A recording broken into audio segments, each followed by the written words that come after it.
A pocos días de las elecciones presidenciales de 2026, Colombia atraviesa un escenario político marcado por la polarización y la incertidumbre. En medio de campañas, discursos y promesas, distintos sectores sociales esperan respuestas frente a las problemáticas que atraviesa el país. Durante esta contienda electoral, la agenda LGBTI+ ha tomado una mayor visibilidad dentro del discurso político. Yo creo que en general las candidaturas presidenciales y vicepresidenciales no tienen hasta el momento una agenda LGTBIQ más clara, ¿no? Tal vez donde uno más se encuentra, digamos, como un enfoque respecto a la comunidad, lo encontramos en la candidatura de Cepeda. Pero en general no hay como una plataforma específica para la comunidad. En las elecciones al Congreso, de los 3.231 candidatos registrados, únicamente 30% se identificaba abiertamente como parte de la comunidad LGBTI+, representando menos del 1% de participación. Entonces, surge una pregunta. ¿La visibilidad política realmente se traduce en representación para la comunidad LGBTI+? Por el hecho de que tú portes públicamente una identidad diversa, vas a ser el principal o el único defensor de los intereses de esa población, ¿no?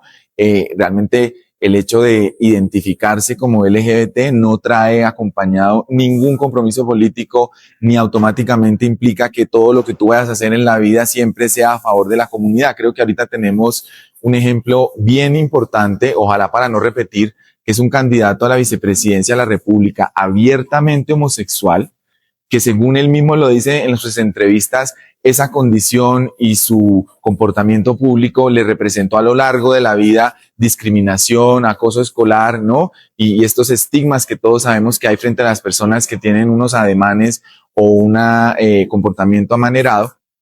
Y sin embargo, ahora que está en campaña, pues está apoyando una ideología política que propone quitarnos los derechos. Entonces, yo creo que ese es el principal ejemplo a no seguir, ¿no?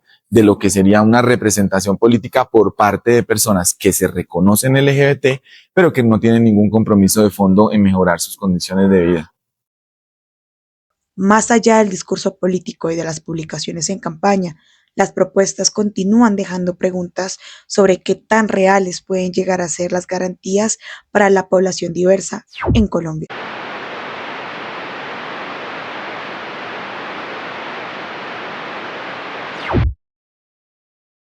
Sergio Fajardo ha logrado una importante aceptación durante su campaña y, dentro de su plan de gobierno, propone la creación de una política nacional LGBT con enfoque territorial.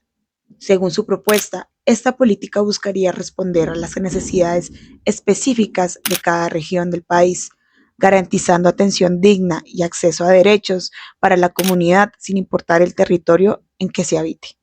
Por otro lado, Iván Cepeda centra gran parte de su discurso en la reparación territorial y la construcción de memoria histórica, integrando dentro de su agenda el respaldo hacia comunidades y minorías sociales. El pasado 18 de mayo, durante un encuentro en Chapinero, Cepeda agradeció públicamente el apoyo de su comunidad LGBT+, mientras recordaba el proceso histórico de despenalización de las sexualidades diversas en el país. Abelardo de las Pirella ha generado controversia por sus posturas conservadoras frente a los derechos sexuales y reproductivos.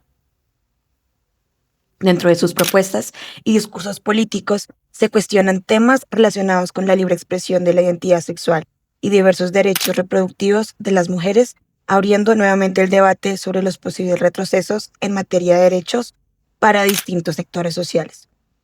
Reconocido por sus posiciones de derecha, su discurso ha sido interpretado por algunos sectores como una amenaza frente a las libertades y garantías conquistadas por movimientos feministas y por la comunidad LGBTI+, especialmente en un contexto político donde la polarización continúa creciendo.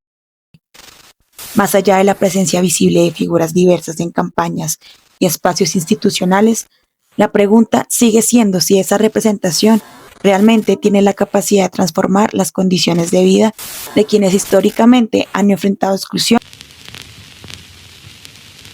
Al realizar un voceo con personas de la comunidad LGBT, varios participantes coincidieron en que una de las mayores urgencias dentro del panorama político actual es la creación de más proyectos y propuestas legislativas que garanticen de manera efectiva sus derechos. Asimismo, expresaron preocupación frente a la presencia de sectores políticos y senadores que continúan rechazando el bienestar de la comunidad desde posturas sustentadas en valores morales y perspectivas subjetivas. Aunque muchos reconocen que en los últimos años ha aumentado la participación política de personas pertenecientes a la comunidad LGBT, también consideran que aún existe una gran deuda en materia de propuestas concretas, implementación de políticas públicas y ejecución real de las garantías ya conquistadas. Para varios ciudadanos, la representación política no debería limitarse únicamente a la presencia visible dentro de campañas o cargos públicos, sino traducirse en acciones tangibles que respondan a las necesidades de la población diversa en Colombia.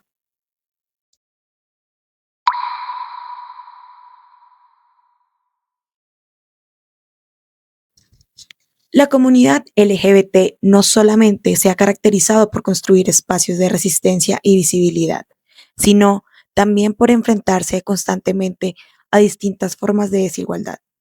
Estas problemáticas atraviesan aspectos fundamentales de la vida cotidiana, como el acceso al empleo, la salud, la educación y las oportunidades de crecimiento personal y profesional dentro de la sociedad. En 1999 y 2005 aproximadamente ocurrió un fenómeno muy interesante, que fue un proyecto financiado por el gobierno noruego que le pagaba a la Universidad Nacional para que facilitara unos diálogos entre sociedad civil. Eso no se usaba cuál diálogo con cuál sociedad civil, y además en un escenario, y era, ¿ustedes cómo se imaginan la paz?